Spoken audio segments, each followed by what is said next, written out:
Welcome to the Enlighten Up podcast, where I am going to take you into a deep exploration of what it means to exist in this current reality.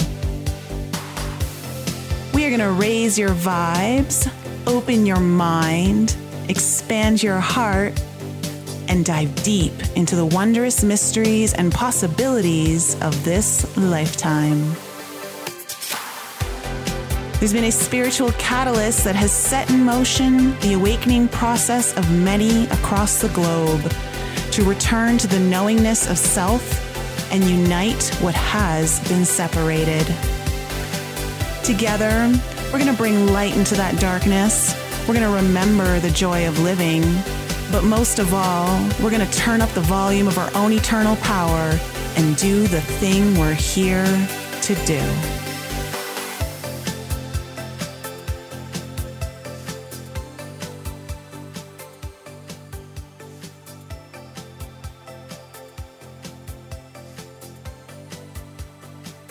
Welcome back to the Enlighten Up podcast, everyone. I hope you're doing really well. Before we start the show and get into one of your favorite guests and mine, I do want to remind you all that I am part of a leadership seminar series that is free for you to join and listen in on, that is starting this week. It is actually starting on the 13th tomorrow. If you would like to sign up, the link is in the description below this video. And of course, if you're listening on the podcast later, it will be in the show notes. You guys won't want to miss this. I give a talk on cancel culture and why we now need authentic leadership more than ever, and how to actually navigate leadership in the face of cancel culture. It's one of my favorite talks that I've ever given, and I hope that you guys sign up and listen in, because not just me is there. There's so many great leaders who are going to be speaking, and this is about, setting us up for a future with strong leadership that's actually taking us into that brighter future, into that new earth. So again, the link will be in the description below. And of course, without further ado, please let me introduce you to our favorite astrologer, seer, and intuitive, Mary Dusina. Sweetie, how are you doing? It's so good to have you back on the show. Well, thank you, my beloved Earth star sister sign, as we come into this beautiful supermoon and Earth sign of Capricorn. I'm good, and your element is favored. The Taurus and the Virgo and the Capricorn sisters, sisters out there are going to receive the most loveliest of this supermoon's light. I know. We've got, this is going to be, it's a supermoon. It's a powerful full moon. And I'm wondering, Mary, are you going to be able to get into a little bit of the Uranus North Node conjunction with Mars a little later in the show? We'll get into that. Yes. Awesome. Because there's so many beautiful energies coming up, strong, powerful. It feels like we're on the cusp of really big change this month. Well, we have, and hello, audience, please forgive me. Hello, audience. Hello, beautiful listeners and tribe that are coming together for the Enlighten Up July, full moon, our beautiful full moon. And so forgive me, I want to thank you, and I want to thank you for blessing Nicole and myself and going to our websites and paying attention to how we love to show up as wisdom seekers, as wisdom teachers, to tithe to you, and to also, most importantly, also be able to receive you tithing back to us. We both of us, I can speak for Nicole on this, we both do a lot of pro bono work, a lot of writing on Instagram, or for me on my social media pages, both on Facebook, et cetera, on the websites that we do and the teachings that we do, the audios and the podcasts that we do. So thank you for choosing from your heart, your third eye and your soul, to also tithe and bless to the spiritual teachers that you feel lift you up. And it has to be said, especially in Earth new moons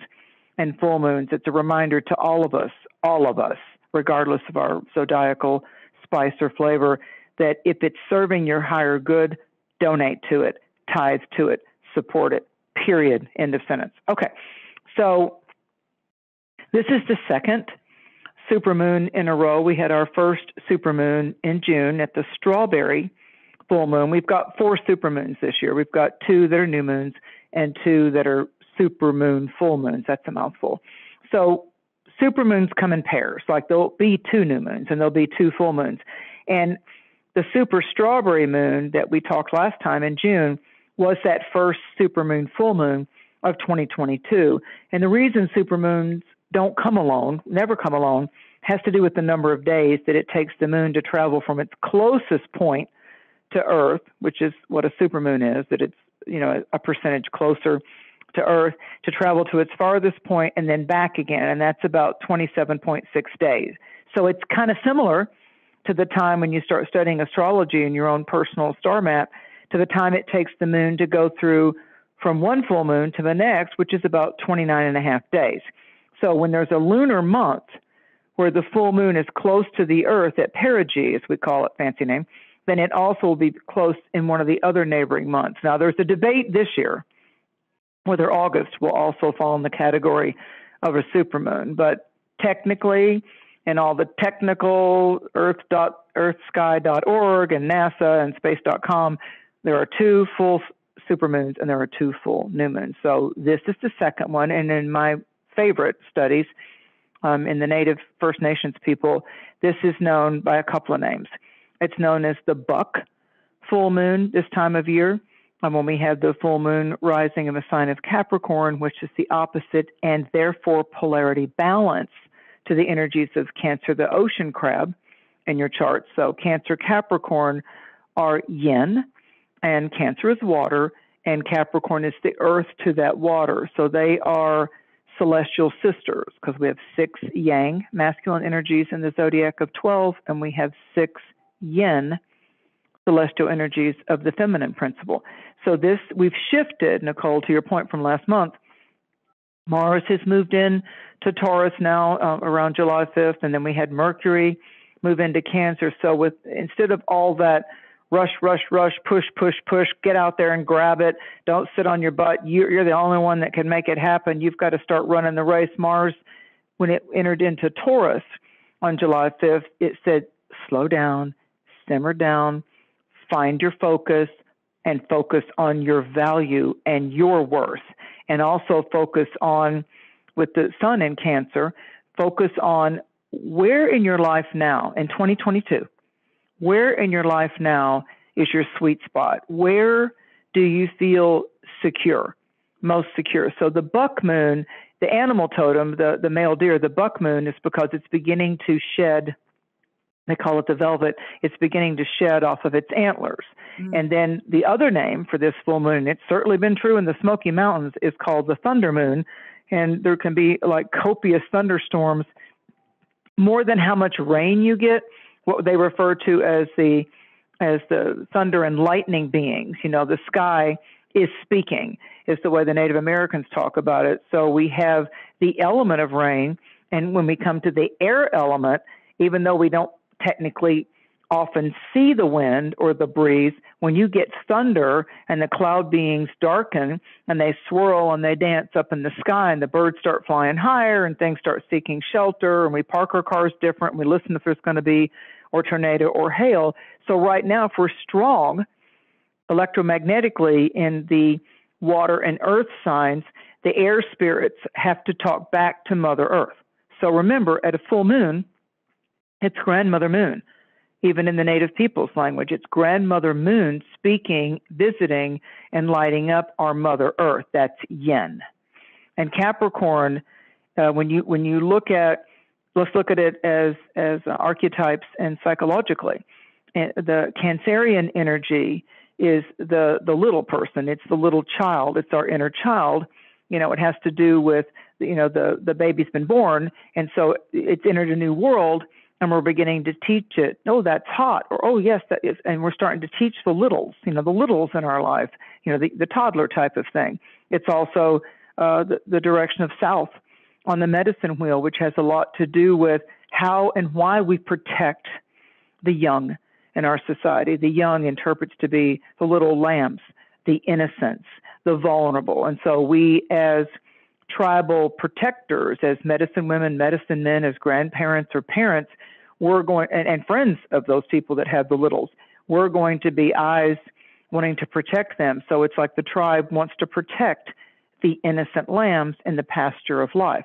Then we have this supermoon, full moon in the grandparent, grandmother, great grandmother sign of Capricorn, and that is usually the breadwinner, the one that wants to feel secure by how they're bringing in the butter to put on the bread at night, or how do we fulfill our material earth life security needs? So how are we feeling about, do we love our work? Are we frustrated with our work? Are people not doing their part at work? And how do we feel like we're being a happy employee, even if you work for yourself? Is how much that you feel appreciated. And it's not just the applause. It's not just the spotlight. It's not just the ego, but that the real joy comes from when you know whether you're getting paid today or you're tithing today, like we are, that we're putting that energy out there because we want it to have value for you. We want to be able to give seeds of light in this garden, in our earth mother, in the soil of our earth walk life. We want to be able to seed the soul. And it's no accident that SOIL and SOUL are very close as words in spelling and the number of letters and all that. So this is a soul seeding cycle. The south on the medicine wheel is the growing season. So I'd like to suggest that those of you that remembered Himota, the Japanese scientist that started teaching about different sounds and different energies that he worked with water, that he brought to everybody's attention in the mystical and the scientific community alike, how he would do certain things to water. And then we were shown the geometric patterns, and years before that, a couple decades before that, they did it with Kirlian photography, and then they did it with your aura, and then they did it with plants, the secret life of plants. They would show how they spoke to one plant and they ignored the other plant. Both got watered, both had the same soil. So there's an uptick now, there's an up-leveling now in our earth walk because of these multidimensional energetic timelines that are happening. One of them is the Sirius gateway portal that happens every year with the Sirius constellation and how the Cancerian frequencies get there at 14 degrees. That happens basically between July the 3rd and July the 7th each year. And we're in between the Sirius gateway and the Lion's Gate of August the 8th each year. So as we're having this supermoon, full moon experience in Capricorn, it's the greater light upon our Earth Mother. So we're being fed electromagnetically. There's a lot of solar storm stuff that's going on right now in 22. So this July, we're in the, how are you mothering yourself? What are you giving birth to? What do you want to seed creatively? How are you pregnant with possibilities?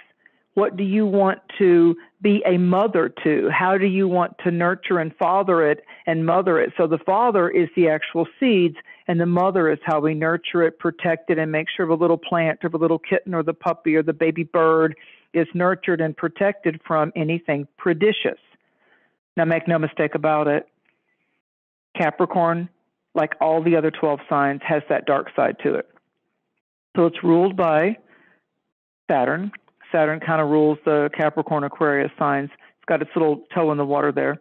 And when you look at the Saturnian energies, the positive side of that is due diligence and integrity, showing up and doing it right the first time. Work smarter, not harder. But in the tarot, when we have a 21-degree full moon, I know it's a supermoon, I'm not going to keep saying supermoon. When we have a 21-degree full moon in July of 2022, that's the world card in the tarot. So it has a lot to do with resurrection and rising up and being able to graduate and be released from former lessons that we've been walking through, struggling with, holding on to, because the Cancerian solar illumination, the two signs that are really embedded in tradition and polarity are Cancer, Capricorn. Then next comes, as far as letting go, Taurus, Scorpio. So we've got these planets dancing around us right now that says we know sometimes it's hard to let it go. We know sometimes whether are you still holding a resentment about that job or that parent or that betraying friend or relative or past lover. We have to be able to take the best from it, because I say this to my clients time and time again, whether I'm doing intuitive work or an astrological dynamic thing, it has to do with sometimes, and each of us will visit this path if we've not many times before. Sometimes the only way to grow from it is by going through it. Mm-hmm. Oh, So, absolutely. Yeah. yeah, and so I would say that Capricorn is saying to us, it's the only full moon in Capricorn of 2022, and because it's a supermoon, there's an extra exclamation point, and I believe that the lights of love and the sacred frequencies and spiritual energies are saying to us, what would you like to purge in your own choice of ceremonial magic or prayer or ritual under this full moon? So whether it's actually prior to the exact full moon in different time zones, like the night before the actual full moon hits your time zone. I'm in Eastern, so it's going to hit, in the afternoon here, but everybody's got a different time zone. Some people like to tie it up only to Universal or GMT. So what I would suggest, for me, what works for me magically and energetically, I like to do it the night before the full moon is exact. I like to do it in that 24 to 12 hours prior to its exact point. And this would be a great full moon to do a burning bowl ceremony. Okay. Why a burning bowl ceremony? So if you're out by a campfire, yeah, or you've got your little abalone shell, write down the things. Yeah, write down the things that you are done with and that you want consciously and subconsciously to let go of. And if you can, even if it's raining, it's okay if you're doing a burning bowl ceremony because, you can go out with an umbrella. And then when you're done with your burning those things that you're ready to let go of, and also then the next round of the burning bowl that I do is I then write all the things down that I'm so thankful for. Some of them I don't know. A lot of times I'll write down, thank you for all the tragedies and the accidents and the illness and the hurts that I was protected from. Is there an extra element of letting go, purging, detoxing because of the Pluto influence on the moon? Absolutely. Because like if you run the timeline, yes. Here's the assistance, the frequencies of assistance that's helping us let go is that we've got Mars in Taurus, Earth, our North Node in Taurus, and then we've got Uranus in Taurus. It's been there for a while. And even though Pluto, the great transformer, and again, Pluto, the lord of the underworld, he's got his little, sneaky, thieving energy vampire side too. And to that, I will say the song that came to me psychically was this, I think it was the late 80s. I don't remember when it came out, but it got really famous in that movie, The Hangover.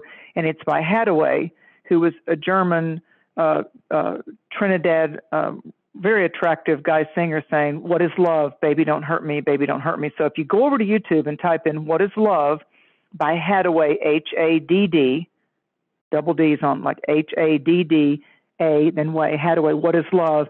And you'll notice in the video, go to the official video, there's a beautiful vampirical woman with a cape, even though there's several women dancing.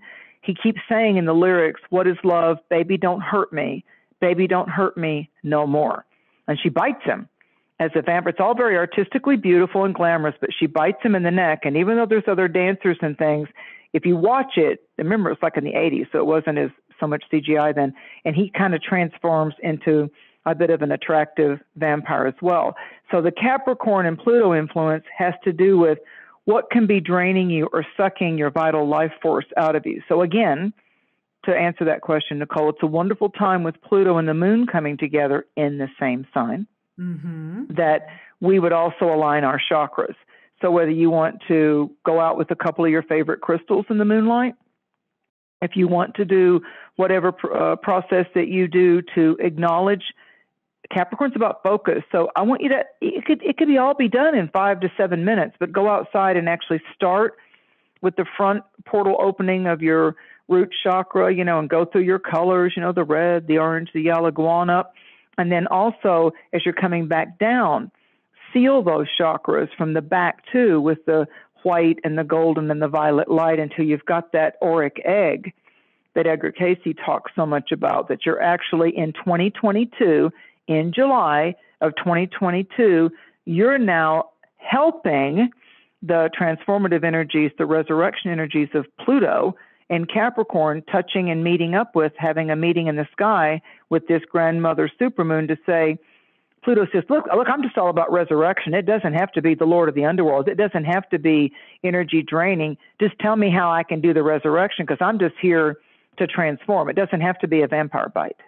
Mm-hmm. So if we, with our God-gifted free will, decide that we are going to choose to level up and have an upgrade, which is the higher part of Capricorn. But the Capricorn is always about this: do the work.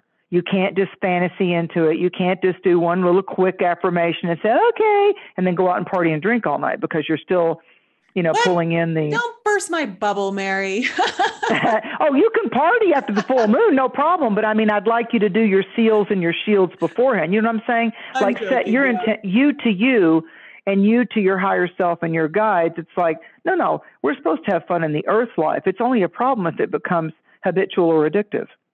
Yeah. Now, there's a reason the grapes can be crushed into wine. That's okay. There's a reason certain herbs purge and get us a little intoxicated. That's okay. Yes.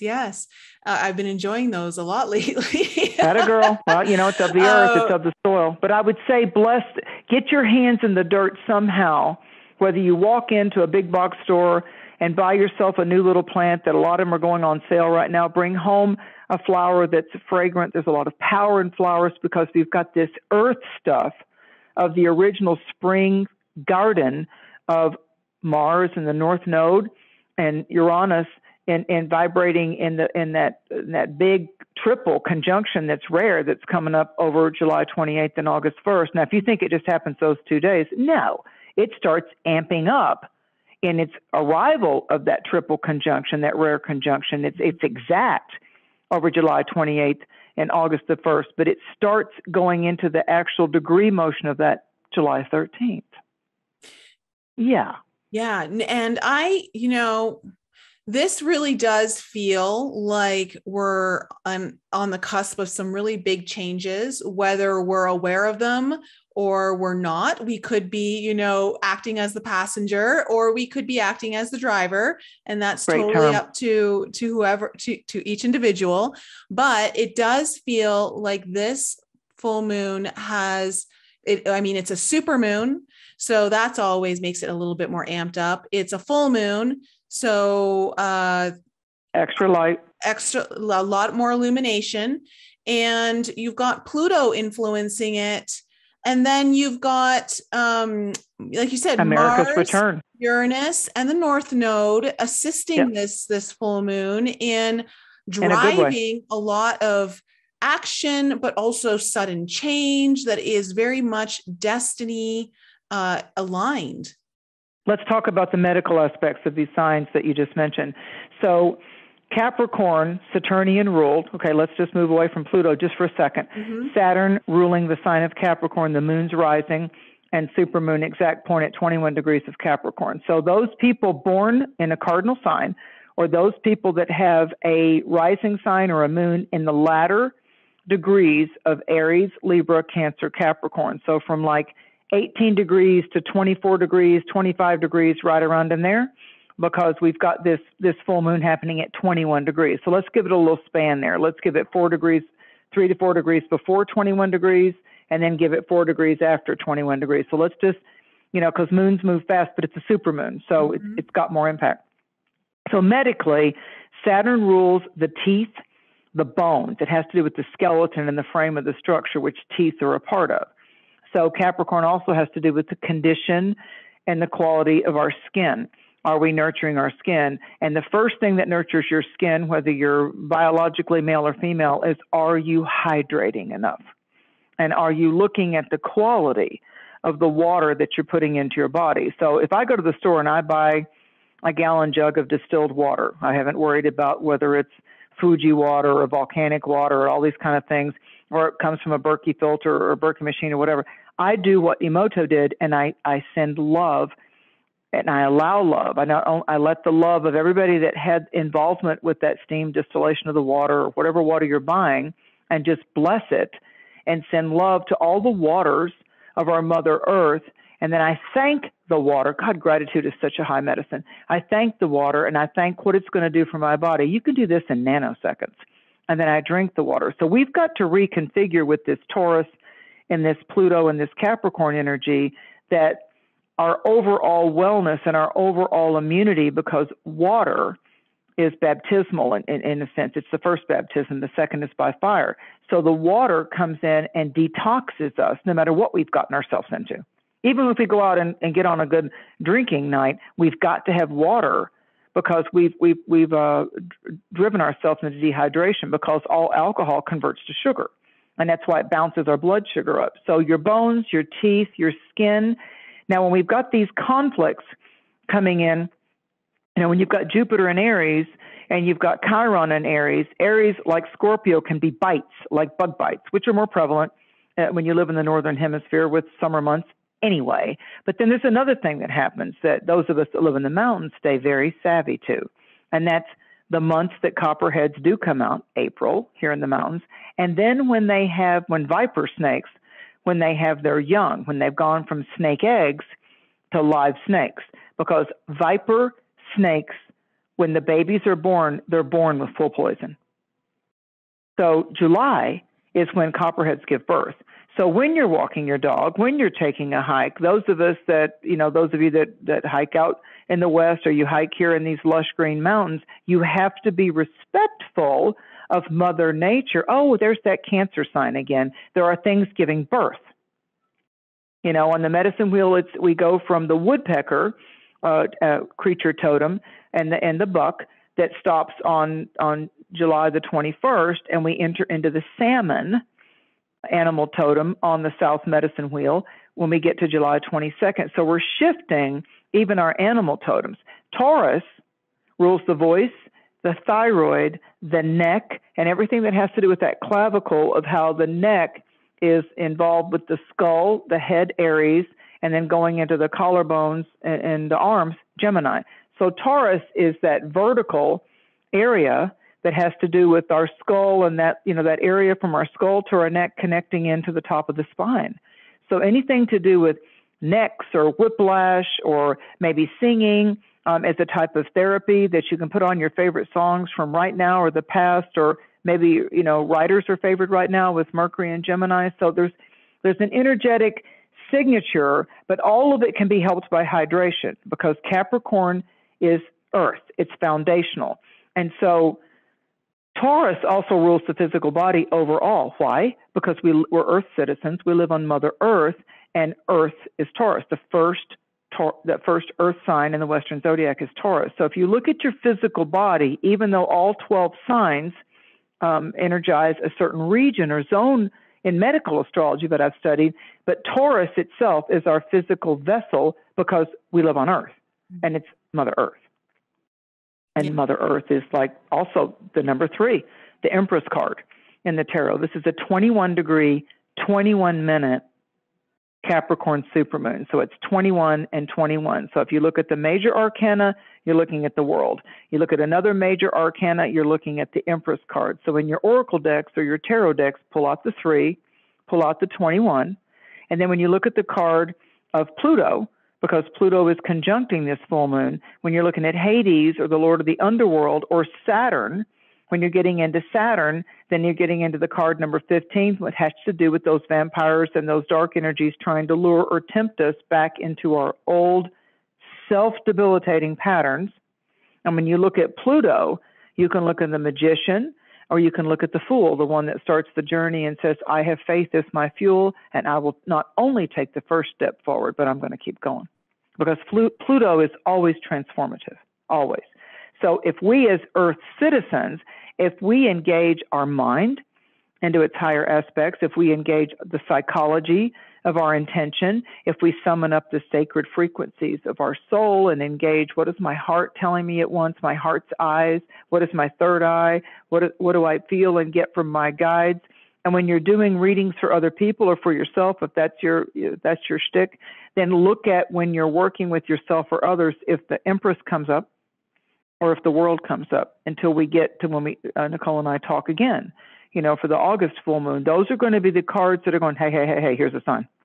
I'm talking to you. Yeah, you. I'm talking to you. If that Empress flips out, or if the World card flips out, or if you even try to pull the Empress out, the number 3 card in the major arcana, and use that as your significator.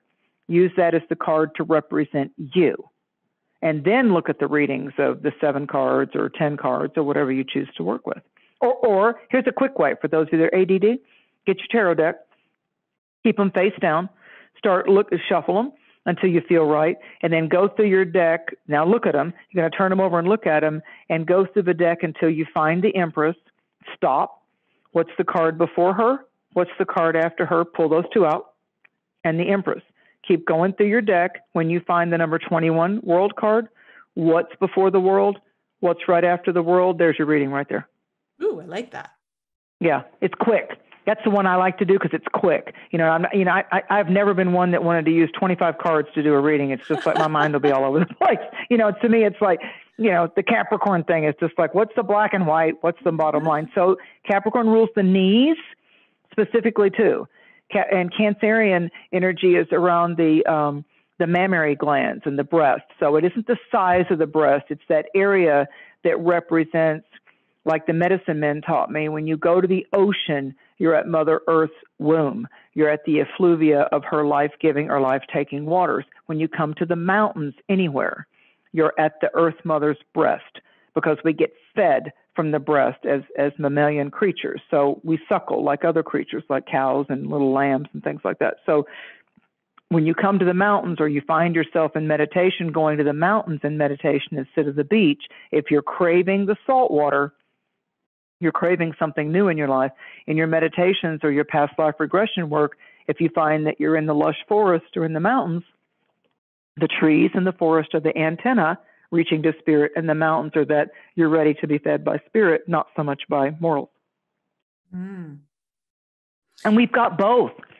We've got both with this full moon. And let me go over a couple of dates. So July 10th, 11th was the second hit of the Pluto return. The first one for America, and it's 248 or 200, whatever the hell it is, close to 250 years. So this is the first Pluto return of America. We'll get another hit for that in later December of this year. But as far as you talking about, revolts and things going on and things happening sudden, look at what's going on in the Netherlands, look at what's going on in Sri Lanka, look at what's going on in Italy as the farmers pushing back, saying, no, stop raising the fertilizer costs. Many, many astrologers have talked about it. That's very much Mars and Uranus energy right there.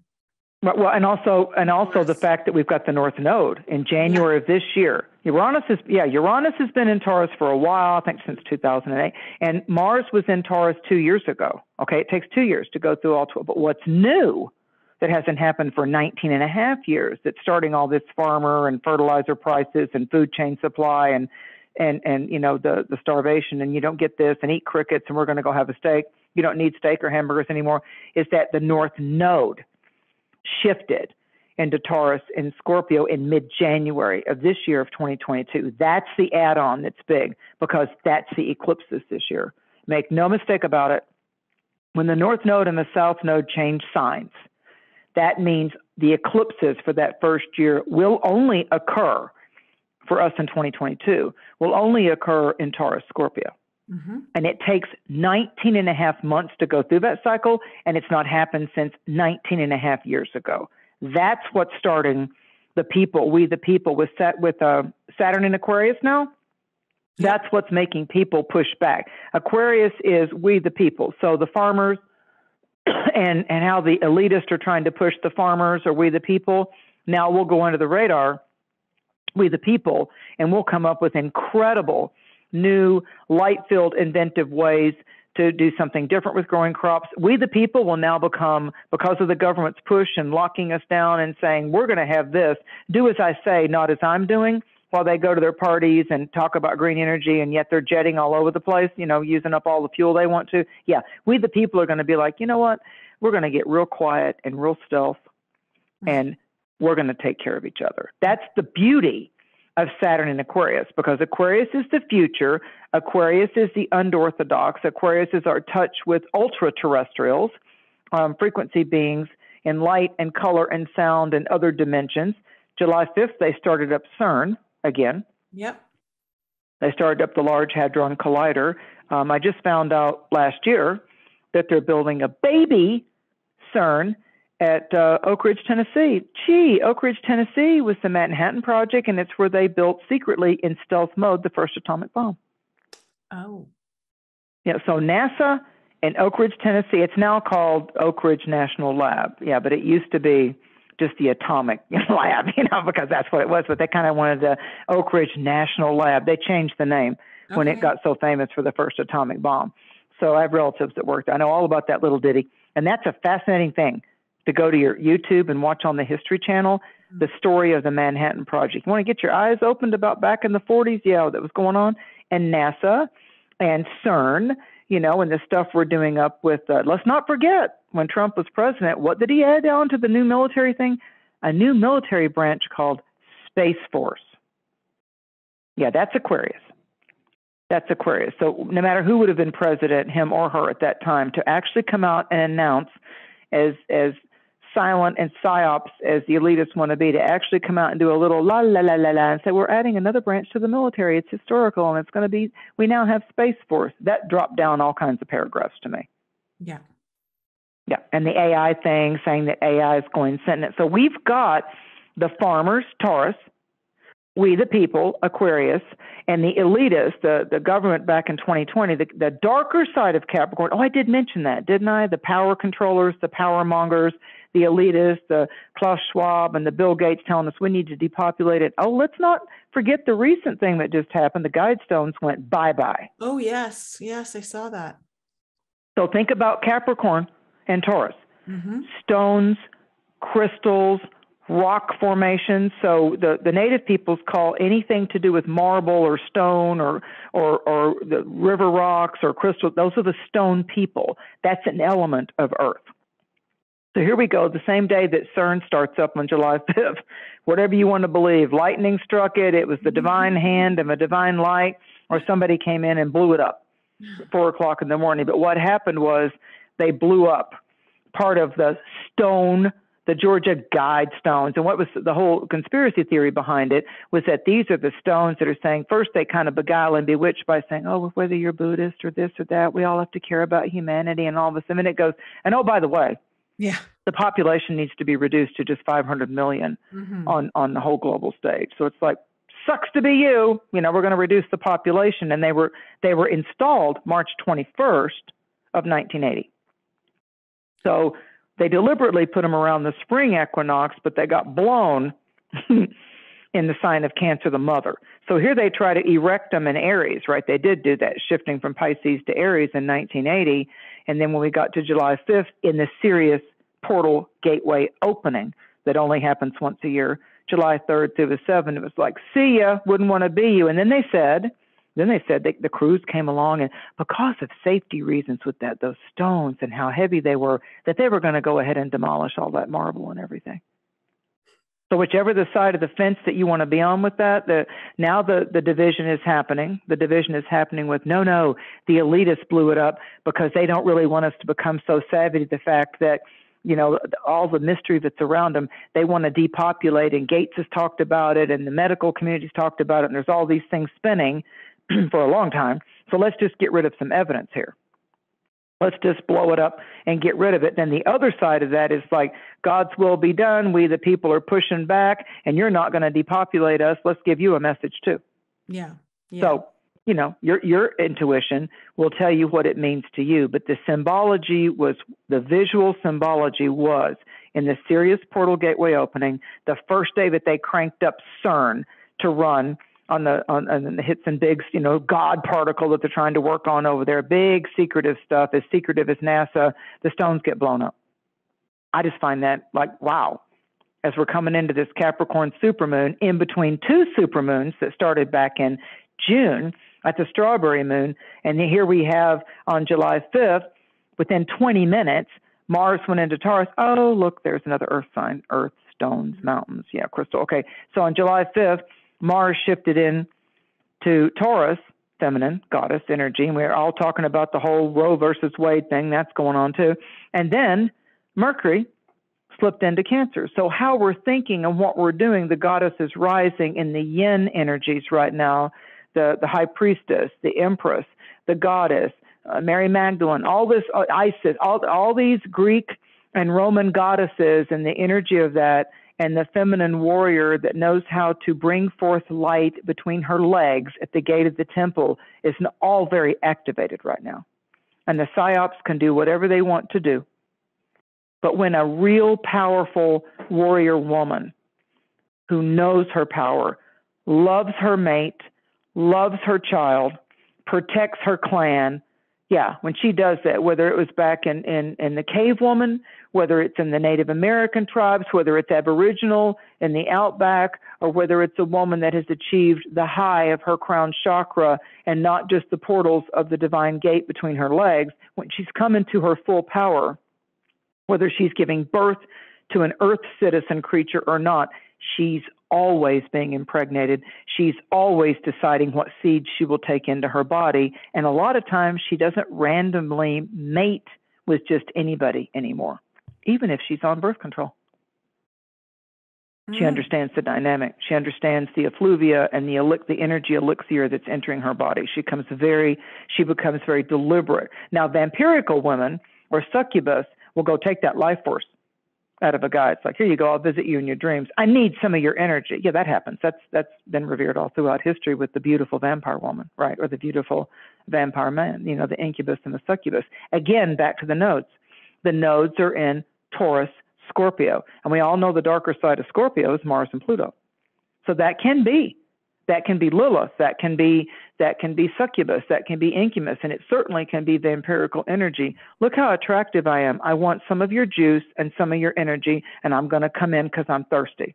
Give me the juice. And I'm going to take from you. But when you have spiritual mating, or you have spiritual, very aware lovemaking, then that's a whole different kind of frequency that takes place. That's a type of a communion that's celebrating light and its sensuality and sexuality that's actually, believe it or not, a medicine ceremony for the whole planet.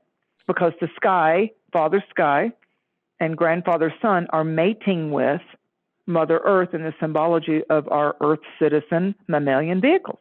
Well, I feel like that theme is definitely present. You and I were kind of just quickly chatting about it prior to us hitting the record button. And I feel like right now, especially with this full moon in Capricorn, because it does represent, Capricorn represents our own authority in many ways. It represents authority in our life. And you're just talking about, having authority over your own energy, your own body. And I feel like there are a lot of energies that are grasping for almost like a last ditch effort. And it's kind of up to us to have that final, like dropping the hammer, saying, no, this is like not acceptable anymore. Well, the Cancerian aspect, around the celestial flavor of the Cancerian, happy birthday Cancers, by the way. If you have a Cancer rising, or you're a solar Cancer, if you're a solar Cancer, your solar New Year started amping up at the new moon on June 28th. But we have to, with the Cancer Capricorn combination, just those polarities, we have to recalibrate and redefine our values, our priorities. What are we willing to invest our energy, our concentration, our discipline, and even some of our money on upgrading? Where do I feel more worthy? What's my sweet spot? Now, the Cancerian shadow has a lot to do with neediness. And the Cancerian shadow is like, can I only feel complete if I have my life partner? Can I only feel complete if I have a two income salary household that's helping me? Because I don't want to be in an apartment or a trailer forever. I want to get a house. I want to have real estate investment, Capricorn, earth signs, foundational house, building your land or your home. Like, you're not just renting, the money's going toward you owning it. That's kind of a earth sign type of a thing. Other signs don't care. They don't care. That's not important to them. So what's your sweet spot? Now, let's say right now financially you really can't level up, upgrade, or whatever. Then go to the energetic energy of wherever you live right now, even if you're living with other people and you just have a room.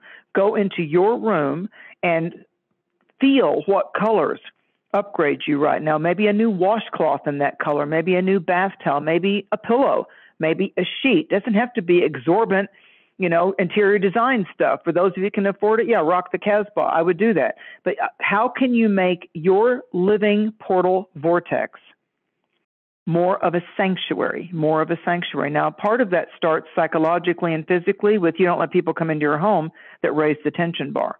Nobody, wherever I live, nobody comes in and fights. I look and say, that's not happening here. Take it outside. I did it with my stepkids when I was married. I'm like, no. I'm at home. This is my shelter. This is my sanctuary. This is where I can restore myself. It's like biblically where it says, take ye apart a while. Restoreth thy soul. He leadeth me beside the green pastures. He restoreth my soul. So it's like, take ye apart a while and rest. This full moon is an incredible opportunity to cleanse your chakras, align your vital life force energies, especially so if you're Aries, Libra, Cancer, Capricorn. But when we get to, you were talking about the moon and Pluto, that's July 14th, 15th, when the moon in Capricorn gets the degrees that it actually goes into the Pluto domain. It's like when the moon has to go have a conversation with Pluto. And so we've got a little paradox going on where we're saying, how come I don't feel secure? Oh, okay. So on the 14th and 15th of July, I need to find my sweet spot. I need to stop expecting another external guy or girl to make me feel more secure because they told me I was cute today. I'm going to go do the things that I know make me feel secure. I don't care if it's putting $20 in the bank, or going and spending $20 on yourself or having a smoothie instead of a pizza. So do something that makes you feel good about yourself. Then over July 17th and over July 19th, I like that window right there. We've got Venus moving into Cancer. Okay, so Venus is going to move into, I can relate by relating to my feelings. And with Venus moving into Cancer and Mars already in the sign of Venus, when Mars went into Taurus on July 5th, all the way into, he spends time in the company of Venus. And he's in Taurus until the third week of August. So we're supposed to be looking at our sensuality. We're supposed to be looking at, am I too into pornography? Or am I too into just the raw sport of sex? Or could I upgrade my own game and not just look at it as like I only feel validated when I'm getting done or I'm doing someone? So it's a higher grade of that when Venus gets involved. But we have to trust Taurus, our inner values. And we have to look at our intentions and our actions and our affirmations before we get to July the 28th at that new moon. And we want to have our recalibrations in place because then we have that triple conjunction of Taurus saying, so how'd you do? How'd you graduate? How did you treat yourself? How did you upgrade your own self? How did you do that? And were you good to you? Can you be good to you without an external source? Can you do it? Can you do it? Correct me if I'm wrong, and you may not know the answer to this, but I believe that the last time Mars was in the sign of Taurus and conjunct both North Node and Uranus, all three together, was during the Babylonian times. Yeah, it's real rare. It's real rare. But the last time Mars, just by itself, transited Taurus was 2 years ago, and we all know what 2020 brought, don't we? Yeah, but I'm just like, even when we think about Babylonian, the money and the curse, and then we think about everything that's happening right now with the stock market and the whole market, crypto, everything's going haywire.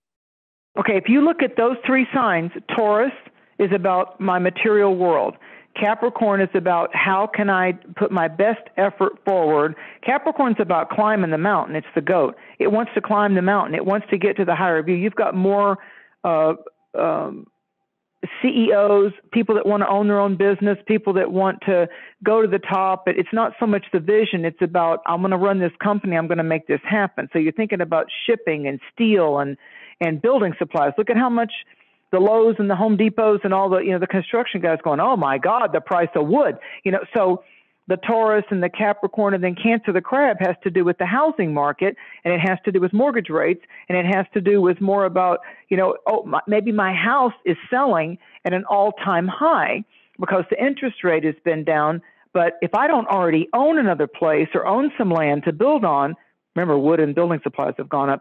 How much, even if I sell my place for way more than what I paid for it, What's it going to cost me?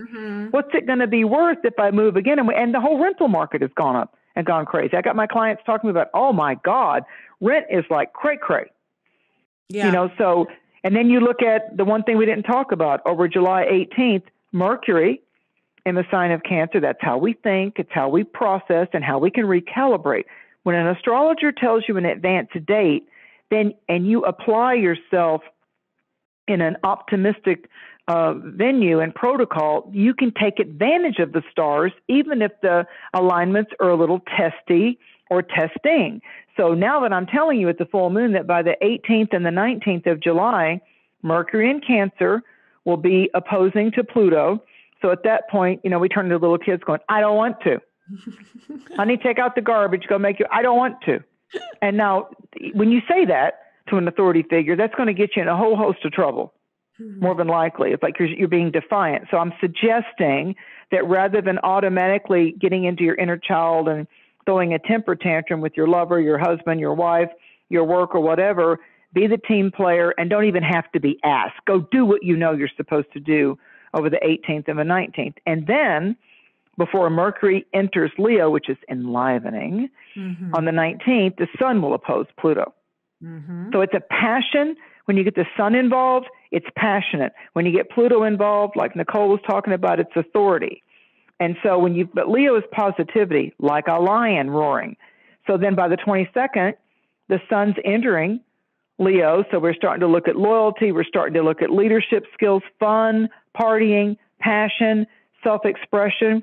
But over the 23rd, Mercury trines Jupiter. Here we have a nice energy buildup for the fire and the air signs. Over that 22nd, 23rd, 24th of July, Mercury in Leo is going to do the trine, the pyramid dance, walk like an Egyptian, with Jupiter. So Jupiter expands and Mercury grants us possibilities. So write down creative ideas that come up to you in your dreams, or you're just walking, taking your exercise walk, or you're at the gym, of the 22nd, 23rd, and 24th. Don't just let those float on by and put them on back burner, because this is a big deal that, you know, we're going to have that trine to Jupiter. So it's like Mercury's meeting up with the head Greek god Zeus, and Zeus is normally given Mercury orders. At this point, Mercury has the favor of Jupiter by Jove, Zeus, and Zeus is like, you've done a very good job as a messenger, Mercury. It's like the blue genie. I'm going to grant you 3 wishes. What do you want?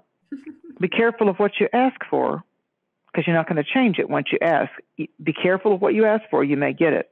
Yeah. The first rule of the magician, you know. And so then one more cautionary date right before we get to the new moon in July, we've got on the 26th, 27th, slow down in traffic. Get your head up out of that phone, because there's the potential for some hot-headed, coming in hot, or hot-headed debates or accidents that don't need to happen. Remember I talked to you about teeth and bones and bites and cuts with, you know, the Mars thing and Taurus and the neck and Capricorn being the teeth. So Mercury's going to square off to Mars. So a couple of things. You don't want to be distracted by the phone. You don't want to be distracted by the passenger. If you're going to walk your dog, I don't ever walk my dog with my phone on, ever. I'm paying full attention to nature and my dog, because then I'm going to see if another dog comes up. Then I'm going to know if something else is going on, right? Yeah. So, and you don't want to have your head down. A lot of states, that's illegal anyway. So at the very least, let's say you don't get in a crash, but you're going to get the $200 ticket, because it's certainly illegal here for 2 years. You can't be on the phone in your car. You can't have that phone in your hand in a car. A lot of the new cars do it through Bluetooth and all that. But if you get caught with that phone, you're going to pay a hefty price. And it'll come out in a Taurus way. Money, ticket, authority, Capricorn, the popo. So it's right now, it's most favorable for like the Pisces, Cancer people, those dynamics in your chart, because Taurus gets along with Pisces, it opposes Scorpio. Taurus gets along with Cancer. Taurus gets along with Capricorn, and Virgo likes Virgo. Yeah. So it's nice for those earth and those water signs. And you know, there's other little bumps and grinds that are going on with the different signs. If you want me just to kind of quickly do a little highlight for each one of the signs. Yeah, I'd love for you to do that. Okay, so again, happy birthday, Cancer. So it's for you, Cancer. This is a seventh house dynamic. We talked about the polarity a lot. So for you, it's about, it's like if you look at the medicine wheel instead of just the astrological wheel, if the sun is in Cancer, the earth is in the opposing sign, 6 months, 6 signs away. So if the full moon is in Capricorn, then the sun sign has to be in its opposite sign of Cancer. So on the medicine wheel, if Cancer is east, because it's your birthday, it's your new year, you're celebrating, you. So Cancer would be like the east on the medicine wheel, and Capricorn for you, Cancer, which is your balance sign, is about partnerships. So if you have a Cancer rising sign, or your sun sign is in Cancer, different energies are wanting to show up to get to know you. And it can be the closing of some chapters too, or it can be some closings of some things that used to appeal to you or used to be patterns that you got hypnotized or entangled up in webs of confusion or deceit with, self-deceit or other people, or you deceiving other people. So this is about a cleansing and your vital life force energies being leveled up and upgraded. Capricorn always wants to upgrade you. It always wants to put a tuxedo on you or a beautiful gown. This is like going to the big deal party. This is like going to the aristocratic type of event. So the big deal or the aristocratic or the costume ball, it's not like a street party like Carnival or Mardi Gras. No, this is like a big symphony kind of thing or something really powerful. Somebody's being honored. So for Cancerians, you're being honored in the area of what can come towards you in a sacred mating or a sacred relationship or a beautiful romantic relationship. There's to be some very supportive once in a lifetime meetups and greetups if you just don't settle for less than what you know you're worth, or at least let it match what you know you bring to the table with love. But if you just keep accepting bits and pieces, you're not going to get the whole. So, and if you're a Capricorn, this full moon is putting the responsibility back on you. So if you're a Capricorn, you need to get caught up on work. If you're a Capricorn or a Virgo, you've got work to do, and things aren't going to get easier until you get caught up on that. And so if the Virgo energy right now is in the 5th house, this full moon, so children or people that inspire you in some way, like it could be coming off of YouTube. It could be coming off of you just watching nature if you're a Virgo. But what it's saying to you is like, where's the creative play in your life? That old nursery rhyme, Jack be nimble, it was dull, all work and no play. Yeah. Mm-hmm. So for Virgo, it's like, get your head out of being a perfectionist or wanting to give a critique all the time. Let your hair down and go have a good time and help another person have a good time. If you have more money than them, take them out to dinner or, help them go have a nice little cocktail hour. If you're a Virgo, go ahead and finance the evening because at least you'll have company and you won't be just sitting at home going, oh God, I've got office work to do. Everyone go find your Virgo friends and tell them they need to take you out. Yeah, Virgo, go take somebody out. Maybe they'll be smart enough to help you with your office work at some point. If you're an Aries, if it's the Aries-Libra dynamic, Aries, it's your 10th house. So it could be involving your father figure somehow, the CEO, the boss, your career goals. I kind of had a psychic vision for Aries that it's a really good cycle in the middle of summer here. It's a really good cycle in that June, July type of energy going into before we get to the end of the new moon of July 28th. It's a really good time for Aries to focus on creating fun venues and events and attending and hosting things close to where they live. Like that puts them more into the center of like, I'm coordinating this lecture. I'm gonna put on this seminar. I'm gonna do this workshop. So Aries need to like be letting the crowd come toward them or doing things that interest the people that want to show up to their event. But it's definitely focused more to do with work with Aries and home and clearing up some past things with family, past people, how people in your past, Libra, helped you change your domestic situation. Like sometimes when we get a divorce, we move. Mm-hmm. The marital home is sold or you don't want to live in that town anymore and you just move. It's like you're not seeing their relatives as much anymore because you're not married or you're not in that relationship. So I see something more to do with the home, mother interest, the female sisters, aunts, grandmothers, things like that around Libra, what's going on with the maternal side of it. And with Aries, I see it more the father figure, patriarchal, stepping up and doing what you need to do with business. If you're Taurus, lots of stuff going on in Taurus right now. So you got a big old spotlight on you, Taurus, with the the North Node in Taurus and that rare conjunction that's starting from July 13th and becoming exact by July 31st. Look how those numbers switch. Yeah. July 13th, all the way into July 31st. The numerology is the same. 7th month, 1 and 3 is involved. So do those numbers and check your numerology. So for Taurus, it's philosophical. It's the 9th house. This Capricorn supermoon is saying, and how are you looking at it? And how are you looking at you? And what are you putting a spotlight on? Why don't you spotlight it? Why don't you recalibrate it? Why don't you redefine it? Just look at how your attitude or your approach has been, not from a shame or a blame, but just look at it from a standpoint of how can I speak with a more concise way? How can I express my needs in a more effective way? That's just keeping it like, now this is me and we can agree to disagree, but what I find that I'm really compatible with or that I'm really wanting to put more boots on the ground participation with in my life, with my work, with my creativity and what I want in a lover, just call for it. Just call for it. When I, amp it up and decide I'm going to start dating, I've surprised quite a few guys when I simply say, look, I'm not saying that I'm wanting to jump right on into a big relationship right here. I'm just saying this is where I'm at in my life and this is what I want. That's not your job to fix that for me, but this is where I'm at.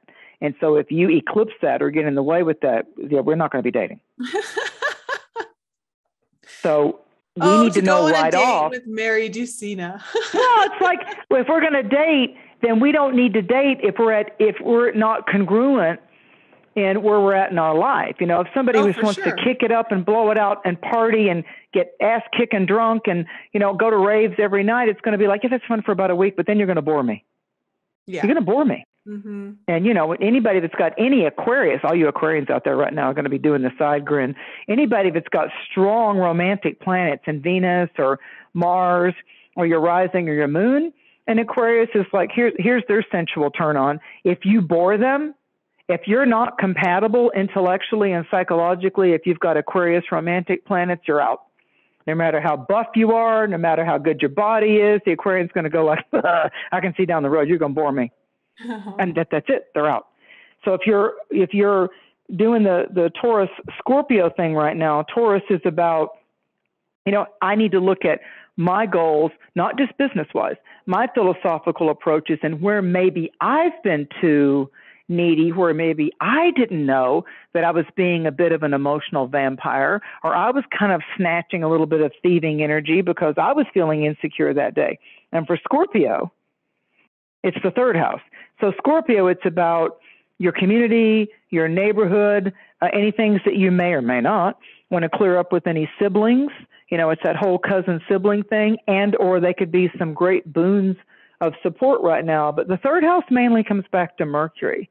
And it's all in how you say what you say, how you express it. So you see the similarity between Taurus and Scorpio. Taurus has got to look at it with their self and their own philosophical approach. Scorpio's on the stage. Scorpio's got to actually either win the audience or bore the audience with how they're expressing what it is the energies that they want to get across. If you're a Gemini, going to the Gemini-Sag axis now, if you're a Gemini, it's the 8th house. Geminis are feeling like that something's dying in their life, a relationship or the city that they're living in, or they just feel like they're stuck somehow, and they're keeping the frustration kind of quiet. I've got 7 or 8 Gemini clients that come to mind. They're frustrated. They want to still be in the marriage, or they don't want to be in the marriage. They're frustrated in how to figure out that navigation between, if I get out of the marriage, how much will I have to give up financially? And so they're kind of in a spin zone that way. Other Geminis that I know feel really stuck in the city or the HOA that they're living in, and they're not real happy with how, again, that elitist authorities trying to tell them what to do with where they live in the HOA. So Geminis they want to feel sexy. Their opposite sign, Sagittarius, is feeling sexy. So the Sagittarians right now are just like, I'm free and I'm liberated and I'm interested and I want to get out there and date and meet people. Some might be a plus, some might be a minus. I might be a minus to them. I might not be a plus to them, but you know what? I'm going to get out there and trip the light fantastic. So Sagittarians are kind of like a pirate. You know, Sagittarians are ready to get on the boat and take a new adventure for the adventure's sake. Gemini is busy calculating, what will I lose if I put my big toe in the water and go forward? How much will I have to give up? It's just kind of where they're at right now. Capricorn full moon also looks at the financial assets or, debits or credits. I mean, it just does that. Yeah. If you're a Leo, it's sixth house. So when we go to the Leo Aquarius axis, we talked about Aquarius. You're in a very karmic psychological time. If you're in Aquarius, it's about, is your past still got a grip on you? Have you been able to let it go? Because Aquarians are feeling very rebellious right now. Saturn's in their sign. They're done with people pushing their way and their limits onto them. So Aquarians are going to be pushing back, especially to authority figures. And those authority figures could be stepkids. It could be teenagers. It could be the person that promised it would be this type of mani-pedi, and they feel like the nail tip came off, and so they're going to go back and complain. But see, there's just like things that Aquarians are having to redo or go back on, or looking at the ethics of other people. And if you've got Aquarians in your family or in your love life, they're going to push you back if you disregard them, or you don't consider them, or you try to go to the table and just talk about you. Aquarians is going to let you know real quick, like, okay, now I'm bored. Now you're not being respectful, so I'm out. They're gonna like blow. It takes a lot to make an Aquarian blow, but when they do, get the hell out of the way, because Aquarian cray-cray is cray-cray. And if you're the Leo, it's your sixth house. So both Aquarius and Leo right now, until we get to the sun moving into Leo on the 22nd of July, this is an energy that Leo and Aquarius needs to be looking at their mental health, their mental wellness, and how they're getting drained holistically by spinning too much, doing too much. There's too much on their plate. It's similar to Gemini. They've got too much going on, but the modus operandi is they're trying to avoid a conflict, so they stay busy so they don't have to think about it, and they don't have to face it with their kid and the discipline that's needed, or the lover that's making them raise their eyebrow. Like, they just stay busy, but they really don't have to think about it, and they don't have to confront it. Yeah, well, that's not going to work. But if you're a Leo, it's like, you better rest. You better take care of yourself. There's a sense of overwhelm that can be going on with external events around Leo risings or Leo sun signs, because when we're in the celestial season of Cancer, that's the sign before Leo. And so it's like the 12th house. You're still in the womb psychologically. You're birthed out of this 2021's womb. You don't birth into 2022, Leo, until you come to that July 22nd date. So this is like, you're still in the womb. You're about to enter a whole new life. There's about to be new languages and new people and upgrades and everything. But before a baby's born, the mother's getting tired. She's got to rest. The baby's getting big. So there's a thing called labor that happens before there's a birth with any mammal. There's a laboring to get the egg out, to get the body out, to get the egg out of the chicken or the snake, or the mammal dropping out of the elephant or the human or the giraffe or whatever it is. A horse lays down, a cow's got to go down. There's going to be a labor, and there's all that energy and that concern. Is it breech? Are the legs caught on the horse or the cow? And so farmers, again, Taurus, farmers are out there looking at their livestock to make sure the birth is going to be okay, and it's not what? Stillborn. Mm-hmm, mm-hmm. So that's going on right now with Leo. You're in a labor cycle, and don't take labor as a dangerous or a bad thing, but respect it enough that you're a work in progress. Let me put it to you that way. You're a work in progress with a bright new beginning that's going to happen when you get to your time of the year that starts in 2022 around July 22nd.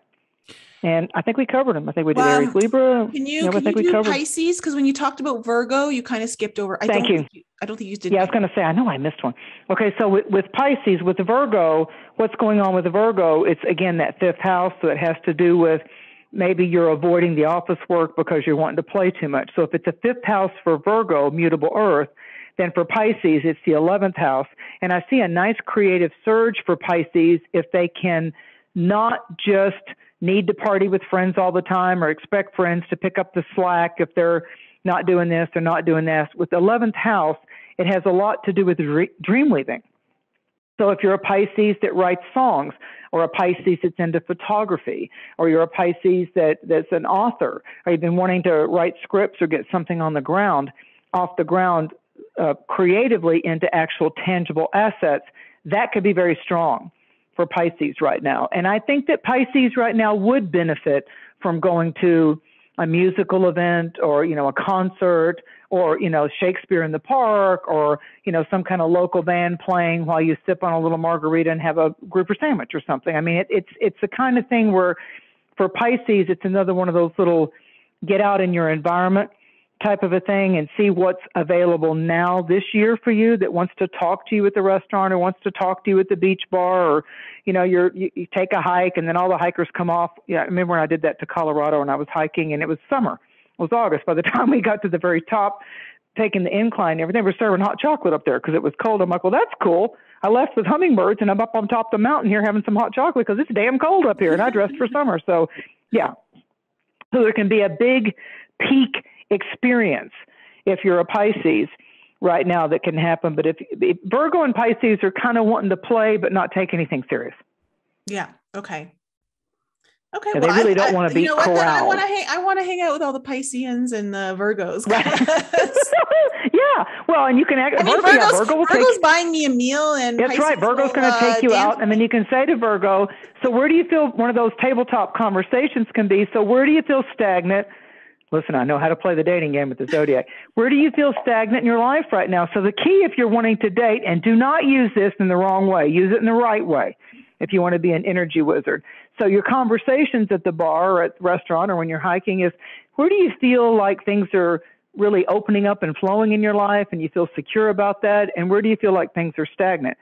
How you can help your friends or your lover or your kids or your parents at least start the conversation of where they feel stuck or where they think things are stagnant, then you can actually be an alchemical spoke in their wheel to get the process going in their own mind, and that's called an energy ties, and that's called good medicine.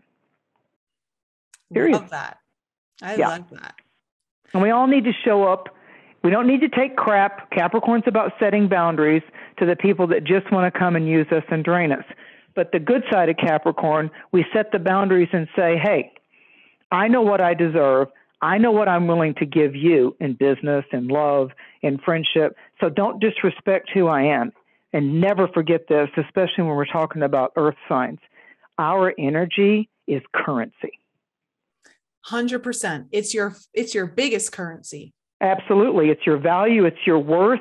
It's what you're investing in. And that's what's either creating you to receive debit or credit. And it's what you're saying to yourself of whether you, to yourself, are a credit or a debit. Mm-hmm, mm-hmm. And there are no exceptions. Mm-hmm. It's like Maya Angelou when she said, when people show you who they are, believe it the first time. Believe it the first time. Yeah. And I feel like it's when we're dealing with earth signs, we're talking about tangible pathways in our earth life. Mm-hmm. So we've got an earth supermoon. We've got the water sign of Cancer saying, I feel better when I feel emotionally secure. So let's do that for ourselves first. So if making you feel happy for the night is a sweet spot of like you go out and you don't buy just any ice cream, you go get yourself some really all natural ice cream with no high fructose corn syrup. There's the Virgo, you're taking care of your health.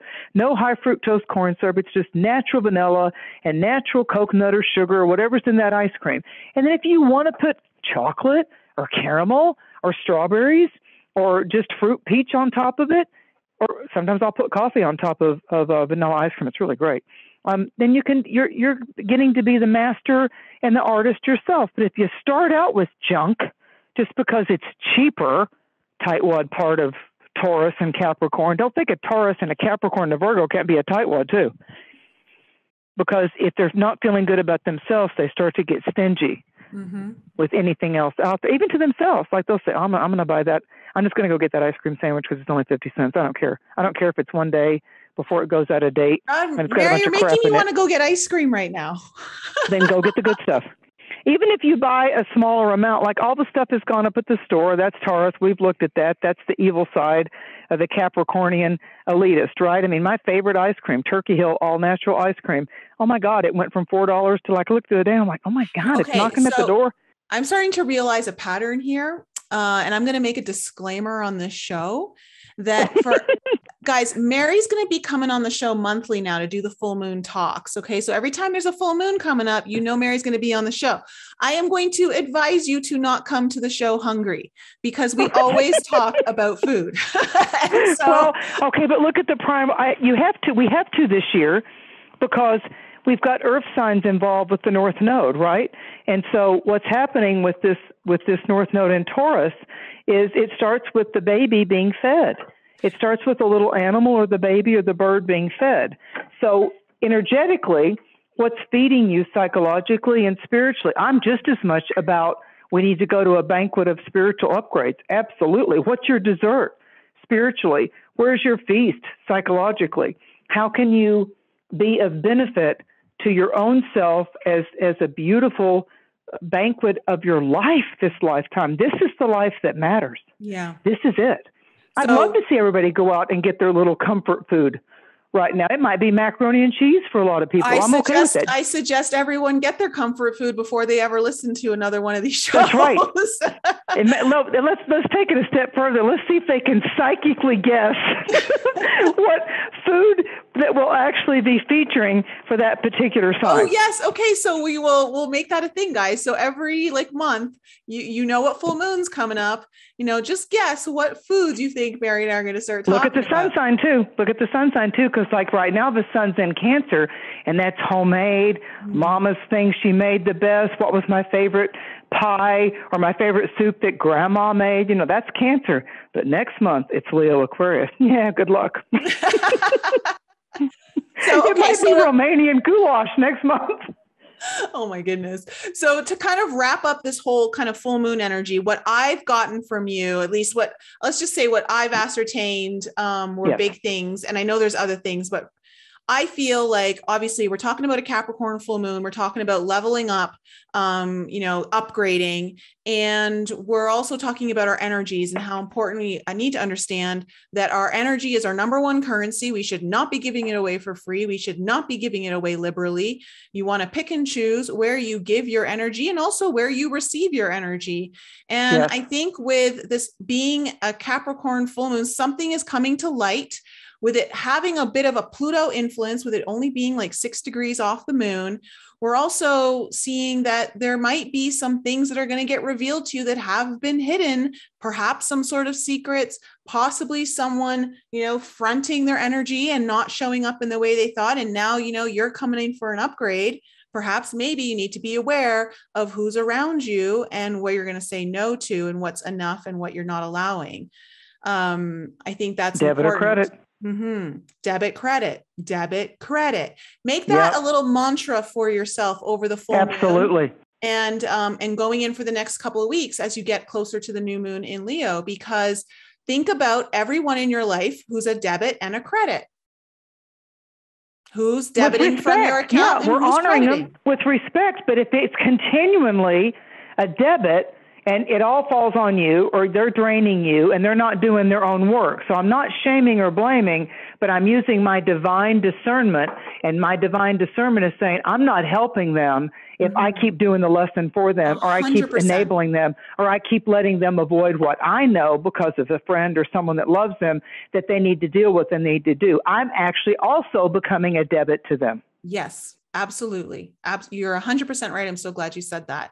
There's always, we're a coin, we're two sides. So we have to also understand what side we're playing and what role we're playing in that to assist it to continuously be a debit. So absolutely. I love that. So Mary, I love having you on the show. I know the audience is so excited that you've become a regular. Thank you. I'm very grateful. Yeah. And so why don't you just sign off with the audience with a final message regarding, just the full moon in the next few weeks? I know you've given some really good warnings not warnings, but just heed your energy around certain dates. Take responsibility for your energy. Yes. Take responsibility. Yeah, take responsibility for your energy. So we've shifted into the earth and the water. So our first responsibility is, how am I doing with myself? Where do I feel really secure and comfortable with my personality? And am I giving enough? Am I kind enough?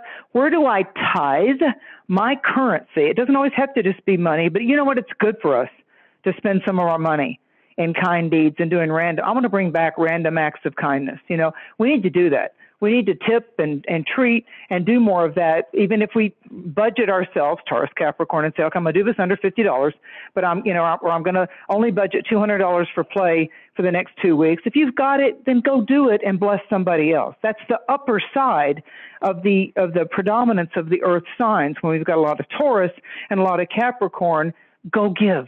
Go make somebody happy. Turn the corners of their mouth up. Totally responsible by you. You tithe to the universe. And you know the law of attraction. You're not doing it with a rope around it. You're not doing it with expectation of something or anything back from that person or the universe.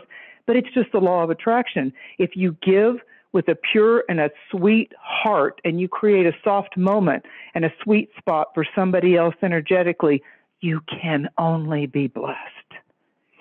So if we focus on what are the tangible earth life material ways that I can uplift someone emotionally without getting my own self drained financially or emotionally, then that's the best way to play with the earth water signs. Yeah, I agree. And I like that. I like that a lot. That'd be my summation. First, look at yourself and answer some very honest questions as you do your burning bowl or realign your chakras, approaching the full moon, even the full moon night. As you go out there to your campfires or with your little, burning bowl with your sage or your sweetgrass or frankincense oil on, go out there and say, now it's me to me. So I'm going to be incredibly honest. Where in my life do I feel secure? That you don't only have to answer it to you. Where in my life do I feel a little shaky legs or a little insecure? Then make a note. I'm going to work on that. And then in your burning bowl, you write that down. I release being insecure in this area of my life. Maybe you don't like your financial situation. I release being afraid materialistically and financially. And in the next burn, I now give thanks that I am always at peace and provided for by the divine universe, meets all my needs. However you want to write it. I like it. So first you release what you want to let go of, and then you burn in gratitude, all that you're thankful for, all that you will welcome. And then go ahead. Take the ashes and plant them in the ground. Absolutely. Give to the earth, but also add your beautiful, unique frequencies of love as those ashes cool down. And you pour a little earth water. As the ashes cool down, they came from fire, air. And as they cool down, you put them on the earth and you pour water on them right away. There's nothing smoldering anymore. The fire can't take control. And you go ahead and pour an abundance of water, because that's living water going into the mineral components of the ash, into the Mother Earth's skin, into her soil. And then you have created soul frequencies in the soil. So in the Garden of Life. I say, get your burning bowl, as Mary has just described. She's giving you an excellent protocol to follow. My protocol is like, have a bowl of comfort food afterwards to eat and sit back and enjoy. Like, I don't know if it's mac and cheese or what it is, but whatever comfort food is, you can just sit back and enjoy after you've let go and released, and fill your belly full of whatever you love. And also, don't forget the tarot suggestion, because I like that. You want to shuffle your deck, do all your things, and then find your Empress and your world card, and find the card before it and behind it. And that will also give you some insight. All this. So I really love that. There's some great little takeaways for you guys to do over this full moon in Capricorn. It is a super moon, so it will be extra potent. And of course, when Pluto brings its energies, it makes it even more intense. So of course, who other than Mary Dusina, our little Scorpio, to be giving us this, all this information. I'll tell it like it is, I promise you. Now, of course, Mary, let everyone know where they can find you. They'd like to book a reading with you or get some information. Where can they get you? Where can they reach you? You can find me. I'm on Instagram. You can find me at Cosmic Conditions on Facebook. I'm on Telegram. But the easiest thing is just to go to the website if you want to, I had a lady say, oh, I'm so glad I get to get a free reading. I just found you when she found you on Joe Rubin. I'm like, no, I do this for a living. the free readings I do and the information I do on podcast venues. Yeah, no, when you show up at the door, it's like, this is what the mystic does for a living. She's like, oh, so yeah, come on, people. Anyway, so it's just my name.com. It's M as in magic, A, R as in real, Y, and then Dusina is D as in divine, U, S as in spirit, I, N as in now, A as in always. MaryDusina.com. Perfect. Well, of course, as always, guys, I will be leaving the information to connect with Mary in the show notes below. And of course, don't forget that leadership seminar is starting tomorrow on the 13th. And I will be so excited to see your faces there. It's going to be an excellent event. If you're interested in how to change the world through leadership, whether it's you or inspiring others, I think it'll be a seminar series you won't want to miss. Of course, the event is completely free, so don't be afraid to sign up. I'm going to leave that link in the description below as well. I love you guys so much. Have a wonderful full moon in Capricorn, supermoon. Let go of all the things you need to let go of and embrace those upgrades. Let yourself be set ablaze with greatness. And I will see you guys next week. Thanks again for joining me for another show on the Enlighten Up podcast. I love you guys so much for all of your continued support. So remember to raise your vibe, find your tribe, and be open to the infinite possibilities held in the mysteries that surround us all. Thanks again for sharing the show with your family and friends. And if you're new to the show and you need to find out more information about me, please head on over to my website, NicoleFrolick.com, where you can join my newsletter. And please follow me on Instagram, Telegram, and YouTube. Keep your light bright, and I'll see you next week.